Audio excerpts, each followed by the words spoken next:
Assalamualaikum warahmatullahi wabarakatuh.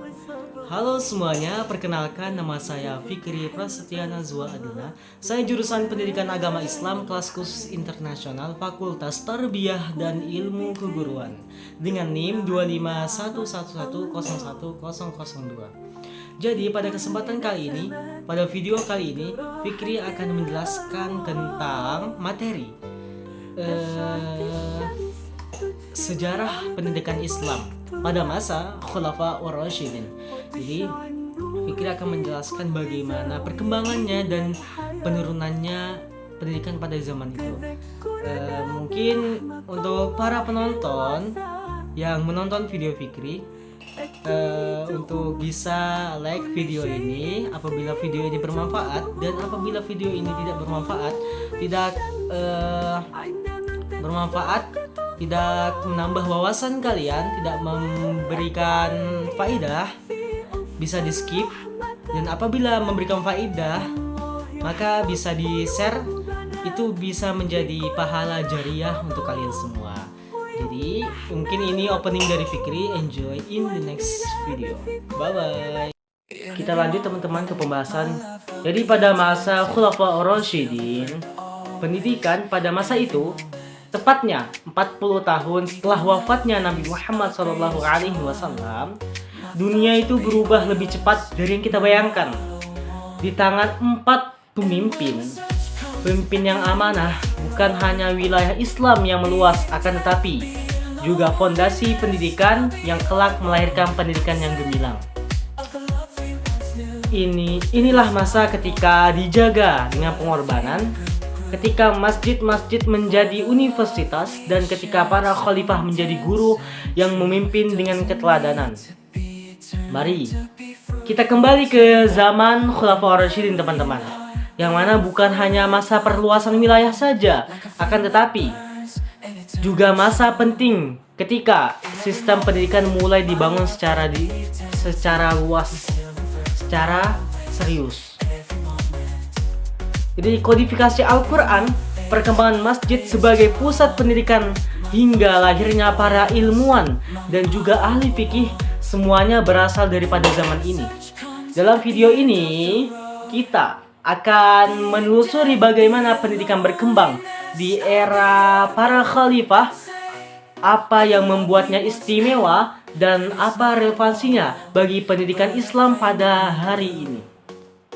Jadi kita masuk ke pendahuluan, yaitu pada masa Khulafa Ar-Rasyidin pada tahun 632 sampai 661, yang mana mencakup kepemimpinan 4 sahabat Nabi yang utama, yaitu Abu Bakar As-Siddiq, Umar bin Khattab, Utsman bin Affan, Ali bin Abi Thalib. Kemudian periode ini merupakan fase transisi penting setelah wafatnya Nabi Muhammad SAW. Pendidikan Islam berkembang pesat dengan tetap mempertahankan nilai-nilai kenabian, namun disesuaikan dengan perubahan sosial, politik, dan juga perluasan wilayah Islam.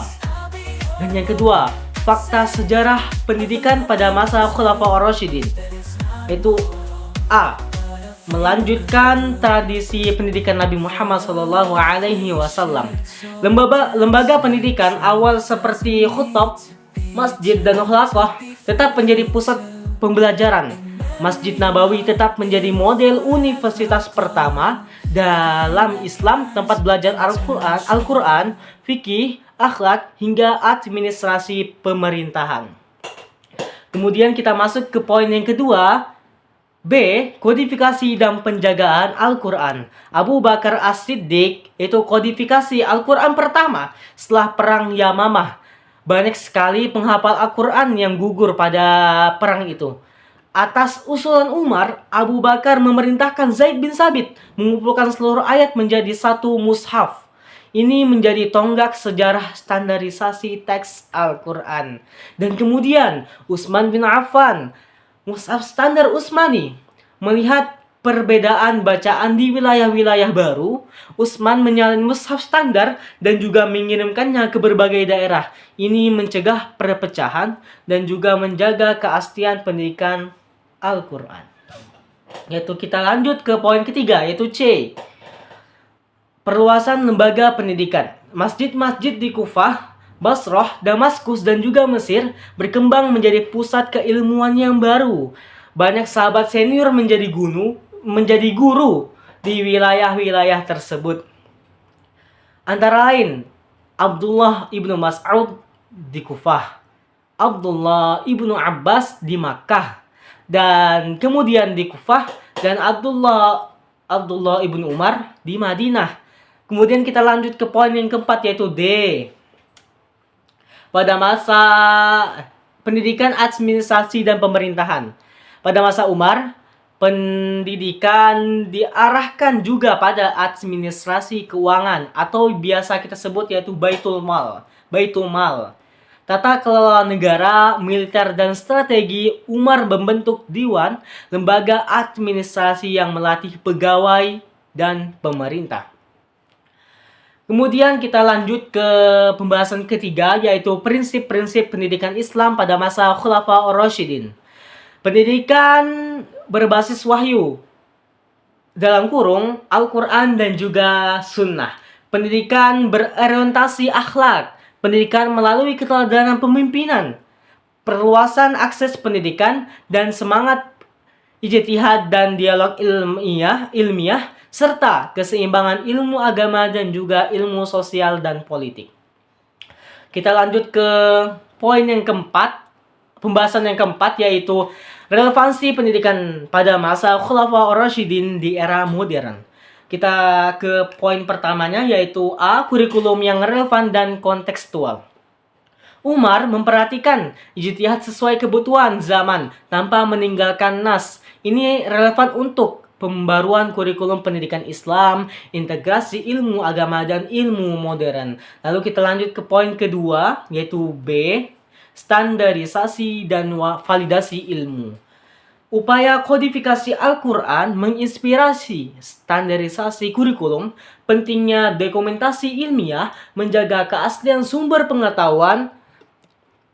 Dan kita lanjut ke poin yang ketiga, yaitu C. Peran lembaga keilmuan. Masjid sebagai pusat pendidikan yang mengajarkan. Pertama, pentingnya kolaborasi antara lembaga pendidikan formal dan juga informal. Oke, kita lanjut ke pembahasan yang kelima, pembahasan terakhir, yaitu pesan edukasi yang menginspirasi. Jadi teman-teman, belajar dari sejarah bukan untuk memuja masa lalu, akan tetapi untuk mengambil nilai-nilai yang terbaiknya.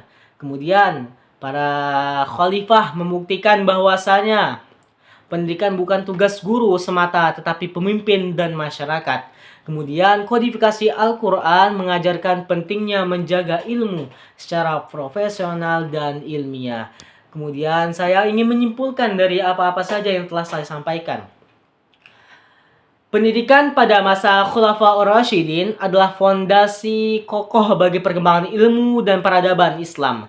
Kombinasi antara keteguhan nilai, kontekstualisasi hukum, integritas pemimpin, dan juga semangat ilmiah menjadi era ini sebagai model ideal bagi pendidikan Islam sepanjang masa. Belajar dari sejarah ini bukan hanya menambah wawasan, akan tetapi menghidupkan kembali semangat mencari ilmu yang pernah mengangkat umat Islam menjadi mercusuar peradaban dunia. Jadi teman-teman, sekian yang bisa saya sampaikan di video ini. Jadi itu pengetahuan saya singkat tentang pendidikan pada masa Khulafaur Rasyidin. Jadi ini saja mungkin yang bisa saya sampaikan. Kurang dan lebihnya saya mohon maaf. Wabillahi taufik wal hidayah waridho wal inayah. Assalamualaikum warahmatullahi wabarakatuh. Adios guys.